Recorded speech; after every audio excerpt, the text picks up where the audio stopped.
All right, here we are, moving right along on to game number 5, and playing on the blue side for Team Fire is 3-time Worlds Participant 5. If you count the analyst desk, it's Doublelift!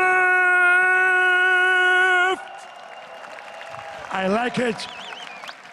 En la otra esquina, representando a un jugador de China, un jugador con complejo de Godby.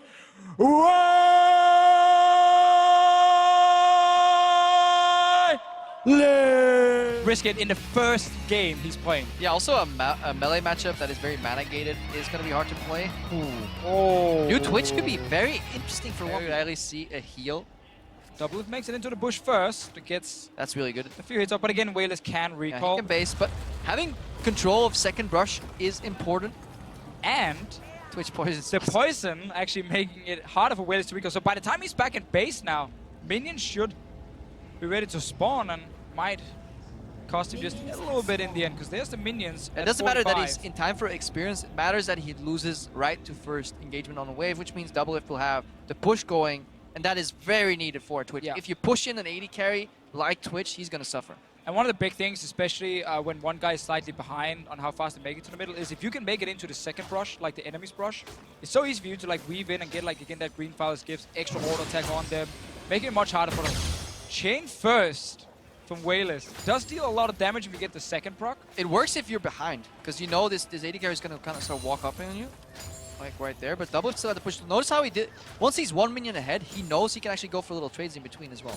That's strong from Doublelift. Yeah, what Doublelift also can do in this matchup, now that it's against an AP champion, is go Hexstring, Of course. which is so huge with Hexstringer, Barrier, Exhaust. Like, there's so many defensive tools against like a lot of burst from another champion, making it much easier for him to win trades. But that's obviously in 1300, 1400 gold. Yeah, we're also about to witness the main weakness of a LeBlanc pick is CSing on a turret. Really hard to do so if you're not having access to continuous mana pool. Yeah, we talked about how the tower works with the caster minions. With the melee minions, it's actually even more annoying because the tower will deal about 50% damage on the melee minions. So if you don't hit it at all, the tower will just take it down on the second shot. And there's really nothing you can do against it. we1less went for a W that lasted a minion at the same time and hit Doublelift, but his E missed, which gives Doublelift the preferential trade. He needs to keep this wave position like this, though. He's waiting for the minion, the relic to spawn. He gets it. These guys obviously have practiced a metric ton of games, so they know exactly when this relic comes out. Yeah, LeBlanc will keep missing CS on the tower 100%. And also allowing Doublelift to throw the poison down exactly where he did it here. So we1less has to decide between standing in the poison and getting the last hit. But Doublelift just took a power shot there. That's the problem. This poison will continuously give you tower aggro the second you step forward, because Doublelift was setting up to punish we1less when he went for a CS, but the tower triggered a lot earlier than he expected. And this was huge because Doublelift instantly used Exhaust. we1less kept his. He went for like a bait all-in, where he goes for the summoner spell, jumps instantly back, and now, because he has Distortion, he can close the gap again with Exhaust. He can go for a fake base into Q. Oh, he tried to. Because the chain is down. If he use the sweeper! There we go. Damn, I got so into that. Don't yell that loud, man. Ah! You can hear. They're like really close. Got the spot. That's why you go with sweeper. You actually can't go any ward trinkets anyway, because they wouldn't make any sense on this map here. And we1less again, he wants to jump in with Distortion, Exhaust onto Doublelift, and try and all in him in that potential trade, but there is still barrier for the Twitch. Well, this is going to be a big punish. Second, the W misses here. The momentum shifts to Doublelift. The lane is neutral right here. Doublelift has access to the creeps earlier. Look, yeah, he's just going to use that W for wave clear.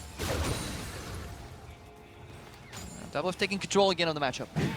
Definitely, but we1less constantly moving forward. It seems like just wants a bit of poke damage. Now Doublelift will have to be so careful because we1less can actually engage and take him down. I like how we1less is just playing like the poke game. It looks like he's all-inning every time, but he instantly jumps back. Yeah, Doublelift sitting on 1200 gold, going to base here. Bought a Thorn's Blade and then we're like, whoops, wrong item, sold it again. And of course it's going towards Hexstringer. we1less might have to just push this out and go back because he doesn't want to be this many items down. But once level 6 first, most likely.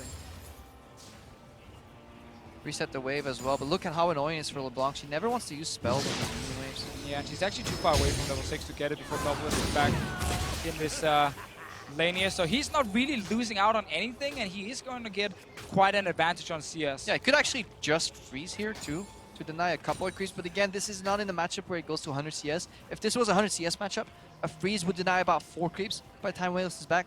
but it would put you on the risk of then having to CS on a tower. You would only freeze if you have an AoE champion that then can then immediately clear out the wave. And now if you guys look at the items, you see Doublelift had to spend all his gold on actual items and no sustain in here other than what he gets from the Dorn's blades here.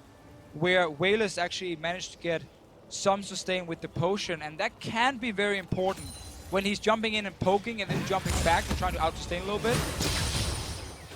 We are looking at a minor experience advantage for Doublelift, though. This may just end once he hits level 6. He is super close right now. You guys can't see it through the camera. He's obviously blocking it. I really like that trade from We1less there. He jumps in with the W, so he applies his Signal of Malice, the passive now. Oh, we'll actually see if they're going all in. 3 chains. He can go for it, just go for it, man. One more hit. Almost too easy in the end. As soon as he got level 6, Yeah. jumps in. We hype it up. Minion wave positioning, Hex Drinker timings. Didn't matter at all. The level 6 from Twitch Oh, he knows. is a great tool in team fights. In the 1v1, it did make a big difference. It's a great tool in 1v1s if you actually outrange somebody. If you like mindlessly walk up to a brush. Of course, if you pick a champion that can't like gap close and there's no snowball or ghost or anything, yes. And he walks up to a brush. He can't.